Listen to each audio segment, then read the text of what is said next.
একদিন রামু নামে এক ব্যক্তি এই রাজামশাইয়ের কাছে যায়, গিয়ে বলে, রাজামশাই, আমি খুব গরিব মানুষ, আমার খুব অভাব, সংসার চালাতে পারছি না, খেতে পাচ্ছি না, আমার একটা কাজ দিন। এই শুনে রাজামশাই বলেন, তুমি এমন কি কাজ পারো যে তোমাকে কাজ দেবো, তুমি কি কাজ পারো? তো সেই ব্যক্তি তখন বলে, রামু তখন বলে যে আমি পারি তো সব কাজ, কিন্তু আমার ভিতরে একটা ভালো কোয়ালিটি আছে, আমি মানুষ চিনতে পারি, জানোয়ারদেরও চিনতে পারি, তাদের ভাষা আমি বুঝতে পারি। তা রাজামশাই এই শুনে বলে, ঠিক আছে, তাহলে আমি তোমাকে একটা কাজ দিচ্ছি, আমার ঘোড়ার আস্তাবল আছে, সেই আস্তাবলে গিয়ে তুমি ঘোড়াদের দেখাশুনো করবা, আর সব ঘোড়াই আমার ফেভারিট, তার ভিতরে একটা ঘোড়া আমার সব থেকে ফেভারিট, সবার ভালো করে দেখাশুনো করবা, যেন কোনো ঘোড়ার অসুবিধা না হয়, অসুবিধা হলে কিন্তু তোমার মুশকিল আছে। এই বলে রাজামশাই ওকে কাজে দিল।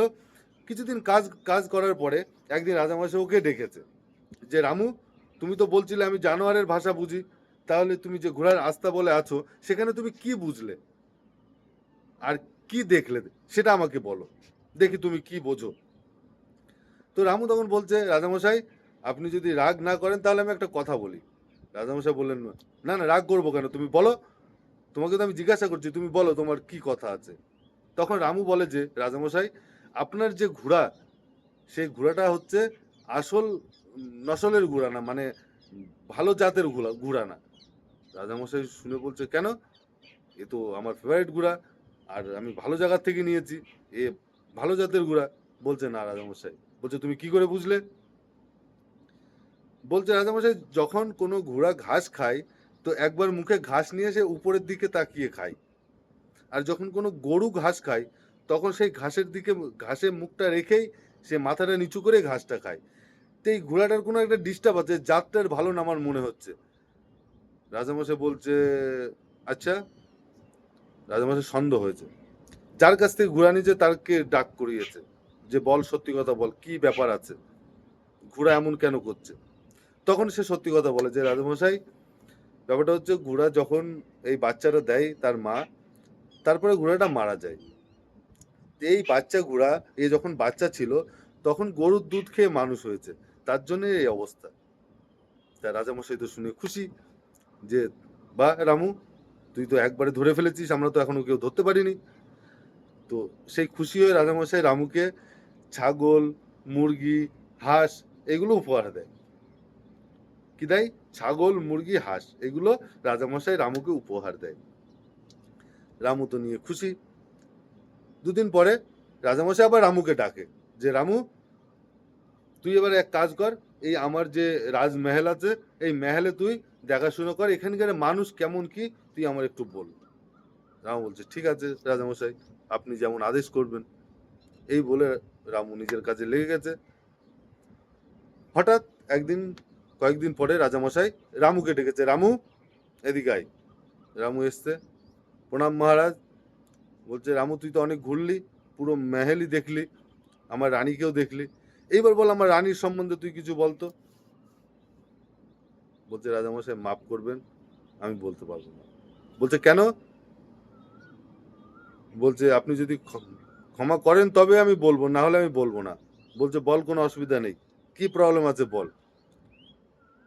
বলছে, রাজামশাই, এ যে মহারানী, এ রাজ ঘরা, মানে রাজ পরিবারের সন্তান না, রাজকন্যা না। রাজা তো রেগে আগুন, রাজকন্যা না, তুই এ কি বাজে কথা বলছিস, তোর গলা এখনই আলাদা করে দেবো। বলছে, মহারাজ পরে আলাদা করবেন, আগে আপনি খোঁজ নিয়ে দেখেন। বলছে, তুই কি করে বুঝছিস? বলছে, মহারাজ, আমি এই মহলে যতদিন ঘুরছি, ততদিন দেখি যে মহারানী যখনই রেগে যান, গালাগালি দেন, মানে অভদ্র ভাষায় গালাগালি দেন। তা যে, মানে রাজকন্যা, রাজ রাজার পরিবারের সন্তান হবে, সে গালাগালি দেবে না। তাই এটা দেখে আমি বুঝলাম যে নিশ্চয়ই কোনো ডিস্টার্ব আছে, তা আপনি একটু খোঁজ নিয়ে দেখতে পারেন। এই শুনে রাজা তো খুব রেগে গেছে, শাশুড়িকে ডাক করিয়েছে, সত্যি কথা বলেন, সত্যি কথা বলেন, না হলে কিন্তু মুশকিল আছে, আমি জেনে গেছি। শাশুড়ি দেখছে তো অসুবিধা, শাশুড়ি ভয়ে ভয়ে সব বলে দিয়েছে। বলছে, দেখো বাবা, রাজামশাইকে বলছে শাশুড়ি, দেখো বাবা, তোমার বাবা আর আমার স্বামী দুজনে খুব বন্ধু ছিল, আর দুজনের স্বপ্ন ছিল যে দুজনে রাজা ছিলেন, আর দুজনের স্বপ্ন যে আমাদের দুই পরিবার এক হয়ে যেন থাকে। এবার আমাদের কোনো সন্তান নেই, সন্তান ছিল না, তার জন্য আমরা এই মেয়েটাকে নিয়ে এসেছি অন্য জায়গা থেকে, নিয়ে এসে বড় করে তোমার সাথে বিয়ে দিয়েছি যেন সম্পর্কটা ভালো থাকে। রাজা তো বলছে আশ্চর্য ব্যাপার, রামু তোর এই কথাটাও সঠিক। রাজামশাই আবার খুশি হয়ে গেছে রামুর প্রতি। রামু এনে ছাগল, মুরগি, হাঁস, মানে রাজামশাই খুশি হয়ে গেছে, আবার দিয়ে দিয়েছে ছাগল, মুরগি, হাঁস। রামু তো খুব খুশি। কিছুদিন পরে আবার এইভাবে চলছে চলছে। কিছুদিন পরে রাজামশাই রামুকে ডেকেছে, রামু তুই তো সবার কথা বলিস, তুই এবার আমার কথাটা বলতো দেখি। রামু বলছে, মহারাজ ক্ষমা করবেন, আমি বলতেই পারবো না। বলছে, কেন তুই বলতে পারবি না মানে?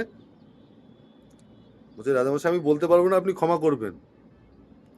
রাজামশাই বলছে, না, যেটা সঠিক সেটা বলবি তুই, না হলে কিন্তু তোর মাথা আলাদা করে দেবো।